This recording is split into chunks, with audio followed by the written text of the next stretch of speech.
ढिलाई आपकी है, सहयोग प्रभु का है। प्रभु बहुत सामर्थ्यशाली है, ये काम एक अंश से प्रकाशित है। वो हमारे सच्चिदानंद प्रभु गुरु हैं, वो हमारे स्वामी हैं, वो हमारी आत्मा है, हमारे प्रीतम है। हम उनका नाम जप करके, उनकी लीला गुण गायन करके, उनके चरणामृत के प्रभाव से इस पर विजय प्राप्त कर सकते हैं। ऐसा नहीं कि कोई प्राप्त नहीं कर पाया या कोई प्राप्त नहीं कर सकता, ऐसा भी नहीं है। इसका कोई प्रभाव नहीं पड़ता जिसका चित्त श्यामा श्याम के चरणारविंद के रंग में रंग गया है। उपासक जब ये निश्चय कर ले कि मुझे इससे अपना पिंड छुड़ाना है, तो बहुत समय तक वो वृत्तियां उसको जलाएंगी, वो उसको सहे, उनके अनुसार कोई चेष्टा ना करे, यही सब गड़बड़ हो जाता है। जो इस व्यथा को सह जाता है, व्यथित नहीं होता है, सुख दुख में समान भाव रहता है, वो परम पद का अधिकारी हो जाता है। इसीलिए तो चले भगवत मार्ग में शयन करने के लिए। हम गंदे आचरण करते रहें, साधु कहलाएं, भगवत भक्त कहलाएं, योगी कहलाने से क्या है? ये सब बहिर्मुख लोग हैं जो आत्मानंद को जानते ही नहीं, वो तुम्हारी बड़ाई कर रहे हैं, तो तुम अपने को क्या समझ रहे हो? क्या समझ रहे हो?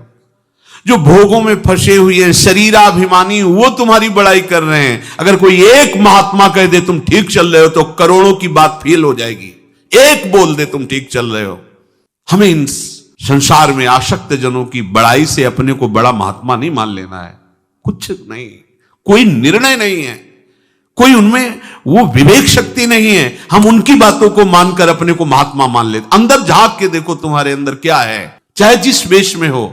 हमारा उद्देश्य भगवत प्राप्ति यदि हो गया है, चाहे गृहस्थ हो चाहे विरक्त हो, कोई भी हो, वो धर्म के अनुसार चले, अपने धर्म के अनुसार चले।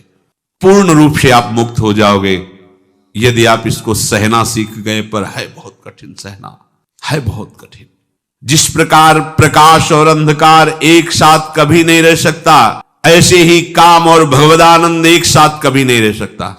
यदि प्रकाश है तो अंधकार का लेश नहीं, यदि अंधकार है तो अभी सूर्य उदय नहीं हुआ, अभी ज्ञान का सूर्य उदय नहीं हुआ।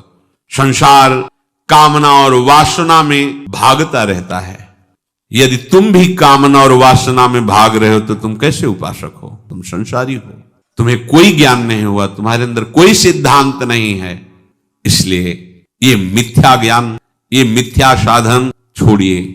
और जिसे ईश्वर कहा गया है, परमात्मा कहा गया है, आत्मा कहा गया है, ब्रह्म कहा गया है, प्रभु कहा गया है, उसका आश्रय लेकर स्वप्नवत, कल्पनावत, मायावृत इस काम से अपने को बचा लीजिए। इस स्थिति को तू प्राप्त कर ले कि जन्म जन्म से जो तुझे रौंद रहा है, ये काम तुझे आकर्षित न कर पावे। जब तक तुझे सच्चा ज्ञान नहीं होगा, तब तक ये काम घसीटता रहेगा, तब तक तेरे हृदय की जलन मिटेगी नहीं। अछत काम सुख सपन्यों, ना स्वप्न में भी तुझे शांति नहीं मिलेगी। अतः ऐ साधक, तू भगवत प्राप्ति का साधक बन, कामनाओं का नहीं। भोग की कामना जब तक है तब तक तू अपने को किसी भी प्रकार का साधक मत मान। ये निकृष्ट भाव त्यागना ही पड़ेगा। सत्संग सुनते हैं, भगवत मार्ग के पथिक है, आपने ही निश्चय किया ये मार्ग, जबरदस्ती किसी ने आपके गले में बांधा नहीं है, आपने स्वयं निश्चय किया है। जब आपने प्रभु को पसंद किया तो गंदी बात क्यों करते हो? एक बार चूक हो गई, दो बार चूक हो गई, पूर्वाभ्यासवत सावधान, आगे बढ़िए। तू इसीलिए भोगों से विरक्त नहीं हो पा रहा कि क्योंकि तू नहीं चाह रहा है। ध्यान रखना, अगर तू चाह ले तो भगवान का अंश है, तू क्या नहीं कर सकता। तू चाह कर तेरे संस्कार, वृत्तियां, ये बीज रूप सब नष्ट हो जाएगा। जो भोग का संस्कार है नष्ट हो जाएगा और तू पूर्ण रूप से मुक्त होकर नित्य एवं शाश्वत को प्राप्त कर लेगा। बड़ा आश्चर्य है, तुझे भगवान से मिलने में भय लग रहा है। यह भी प्रश्न हुआ कि जब हम सोचते हैं भगवत प्राप्ति हो जाएगी तो क्या होता है भगवत प्राप्ति? हमें तो बड़ा डर लगता है भगवत प्राप्ति की बात से। तो हंसी आई। निर्भय पद में जानते हो क्यों डर लगता है? क्योंकि भोग छूट जाएंगे। शरीर का आसक्त जीव है, वो सोचता है इससे बढ़िया क्या जीवन होगा। भगवत प्राप्ति में पता नहीं क्या होता है। ये तो को प्रगट में बताते भाई श्यामा श्याम के पास जाना, चक पाने को मिलेगा, ऐसा ऐसा, तो लगता है हाँ ठीक है ये बात है। अब उसको मोक्ष की बात बताओ तो उसको लगे क्या होता है, मतलब लीन हो जा। नहीं भाई ऐसा लीन नहीं, ये जैसे हम खा पी रहे हैं, जी रहे हैं, बढ़िया मकान दुकान सब रुपया पे, भय लगता है मोक्ष से। ये भोगों का आसक्त जीव अखंडानंद से या प्रेमानंद से उसको भगवत प्राप्ति में या इसमें भय लगता है। ये महाप्रभु ने जो कहा भय लगता है वो अलग बात है वो तो प्रिया जी के प्रेम में बोल रहे हैं। भोग की इच्छा ही तुझे परम पद से भयभीत कर रही, नहीं जाना। इसलिए जब तक तुम्हारी कोई भी इंद्री भोग वासना के लिए लालायित हो रही तब तक तुम बिल्कुल सावधान रहो। तुम किसी पर प्रसन्न मत हो, समझो सिद्धांत, और किसी से नाराज भी मत हो। कोई कितनी भी तुम्हारे अनुकूल वार्ता करे, सेवा करे, निरपेक्ष रहो। तुम्हारे आराध्य देव के द्वारा हो रही, किसी व्यक्ति के द्वारा नहीं। अगर आप उस व्यक्ति के प्रति झुकाव किए तो आसक्त हो जाएंगे, फंस जाएंगे। अब चूंकि बचपन से भ्रमण किए इसलिए हर बात का उदाहरण आ जाता है। उपासक को चाहिए कि उन्हीं भोगों को स्वीकार करे जो भगवत विरोधी नहीं है। खान पान वस्त्र आदि उतना ही जितने से हमारा प्रभु का चिंतन न छूटने पावे। और प्रारब्ध से जो कुछ उसको दुख मिले, सुख पर विचार करना है और दुख पर विचार नहीं करना। भोग सामग्री प्रारब्ध के अनुसार आ गई है तो भगवत अनुकूल उसे स्वीकार करते से सबकी सेवा में लगा देते हैं। तुम्हारे प्रारब्ध से आई, सबकी सेवा में लगा दो, बट गया। दुख आया है तो दुख नहीं बांटना, दुख को स्वयं भोगना है। इस पर कोई विचार नहीं करना, क्यों आया, कैसे जाएगा। नहीं, प्रभु ने दिया है, मंगल विधान है, हमें पावन किया जाए। ये भागवतिक सिद्धांत है। संसार में उसे जाना पड़ेगा, उसे कर्म करना पड़ेगा। संसारिक जन उसकी स्तुति भी करेंगे, निंदा भी करेंगे, पूजा भी करेंगे, पीड़ा भी देंगे। आपको संभलना है, ना किसी पे क्रोधित होना, ना किसी पे प्रसन्न होना है। प्रारब्ध भोग आने वाला है। सम्मान, प्रशंसा या मृत्यु ही क्यों न हो, उपासक सबको सहन करता है। फिर काम सहने की क्या बात है। आपको ऐसे सहनशील होना है।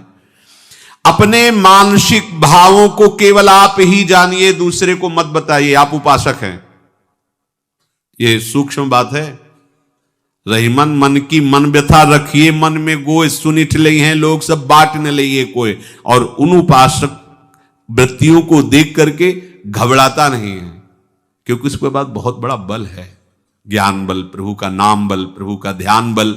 उपासक जब ये जान गया है कि शरीर मेरा नहीं है, मैं नहीं हूं, तो उसके शरीर से चेष्टाएं तो होंगी, पर वो चेष्टाएं बांधने वाली नहीं होंगी। स्वाभाविक उससे वही कर्म होंगे जिससे जगत मंगल होगा। जब कहीं स्वसुख वांछा का लक्ष्य होता है तो स्वाभाविक कर्म होंगे जिससे जगत अमंगल होगा। और जब स्वसुख वांछा की वृत्ति नहीं होती तो उससे स्वाभाविक चेष्टा ऐसे होती है जिससे जगत मंगल होता है। वो कुछ भी चेष्टा करेगा उसमें जगत मंगल छुपा होता है। उपासक कभी क्षोभ को प्राप्त ना हो हृदय, ऐसी वृत्ति बनाए। अज्ञानी तो संसार को सत्य मानकर इसको भोगना चाहता है।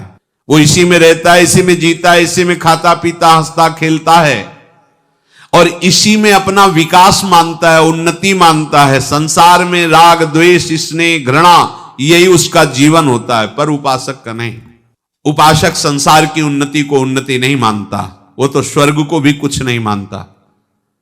उपासक इसको उन्नति मानता है। मान अपमान दुख सुख लाभ हानि कोई प्रभाव नहीं, ये उन्नति, ये अध्यात्म उन्नति है। चाहे जितनी भोग सामग्री हो, भोगने की इच्छा ना हो, ऐसा हो जीवन कृतार्थ हो जाएगा। ऐसा हो जीवन कृतार्थ हो, और ऐसा बिल्कुल होगा। आप सच्ची मानिए, प्रभु के लिए कुछ दुर्लभ नहीं। आप उन प्रभु का आश्रय बिल्कुल मान लीजिए।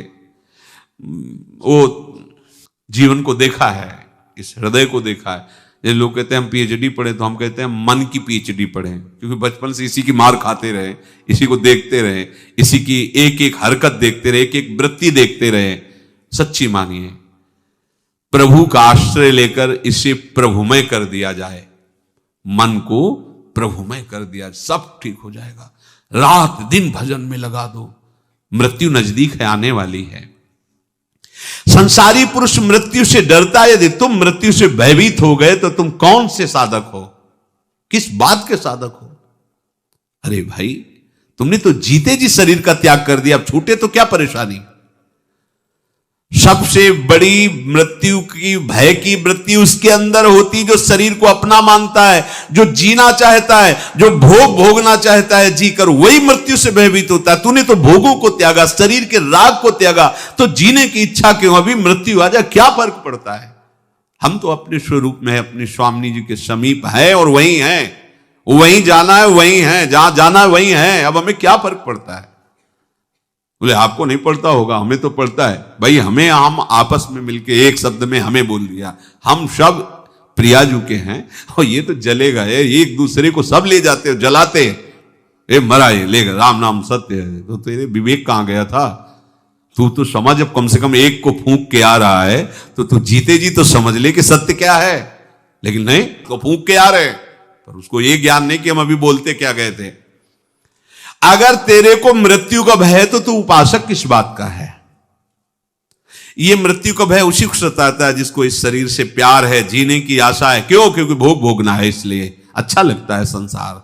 उपासक तो मृत्यु को खिलवाड़ समझता है, और जिसकी वृत्ति भगवदाकार होने लगती है, वो मृत्यु तो महोत्सव हो जाता है उसके लिए। अज्ञानी मृत्यु से भयभीत होता है, उपासक नहीं। जब तूने संसार को, शरीर को मिथ्या माया जानकर त्याग दिया तो तू मृत्यु से क्यों भयभीत होता है? स्वागत कर मृत्यु का और उत्सव मना उस दिन का जिस दिन तेरा शरीर छूटेगा। काहे को भयभीत? अब जब मृत्यु से भयभीत नहीं तो फिर और क्या भय? सबसे बड़ा कष्ट मृत्यु देती है, उसी से तो ये काम आदि क्या कष्ट दे सकते हैं। पर हम लोग बहुत कमजोर हो गए हैं, विषयों का सेवन करने से आध्यात्मिक ऊर्जा शक्तिहीन हो गए हैं। इसलिए हमें चाहिए कि हम अपना बल बढ़ाएं। मेरे बल से वृंदावन रानी खूब नाम जप करें, श्री जी की सेवा में रहें, वाणी जी का गायन करें, और विनय मान लीजिए हमारी, जिन भोगों को अभी तक आप भोगते रहे उनको कष्ट सहकर मत भोगिए, तभी आपकी आध्यात्मिक भूमिका ऊपर उठेगी। नहीं तो केवल बातें सब आपके रहेंगी, कुछ बनेगा नहीं। सच्ची मानिए, आप इस बात को रोक लीजिए। हम कह रहे हैं उचित सात्विक भोजन भरपेट पा लीजिए, जितनी नींद आए खूब आराम से सो लीजिए, चाहे व्यवहार के कार्य हो चाहे परमार्थ के कार्य हो, सब भगवत स्वरूप मानिए। बहुत आनंद पूर्वक भगवत प्राप्ति हो जाएगी। पसीना चुआने की जरूरत नहीं है। पर आपको क्यों नहीं हो रही? क्योंकि आप यह साधन कर रहे हो, चलनी में गैया है और दोष दैव को दे। बार बार उन्हीं भोगे हुए विषयों को भोगने की इच्छा, कैसे बमन के भांति जो भोग हैं उनको भोगते हुए आज तक तृप्ति नहीं। तो थोड़ा तो विवेक कर ले, कम से कम अब तो जितनी बची उतनी तो बचा ले। अब लो नशानी अब ना नशे हो। हमारे ऊपर प्रभु की कृपा है, हमें घबराना नहीं। प्रारंभ से लेकर अंतिम तक जो बड़ा भारी शत्रु है उसको आप परास्त करना है प्रभु के नाम बल से, प्रभु के चरण बल से। इस काम से मुक्ति, काम से बच जाओ, नहीं तो जहां काम तहां राम नहीं, जहां राम नहीं काम। अगर ये काम है तो प्रेम कैसे हो सकता है प्रियालाल से? कैसे हो सकता है? श्री ध्रुवदास जी कहते सूर्य उदय हुआ अंधकार बना है, तो सूर्य कैसा? भगवत प्रेम के उपासक, और काम तो कैसा कैसा? ये बहुत ऊंचाई तक रहता है।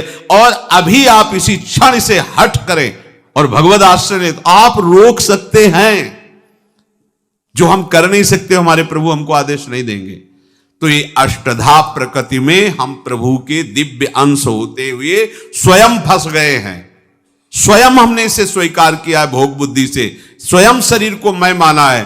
तो आपको अपने द्वारा अपना उद्धार करना होगा, आपको अपनी स्वीकृति बदलनी होगी। आप प्रभु के अंश हैं, किसी की रचना नहीं है।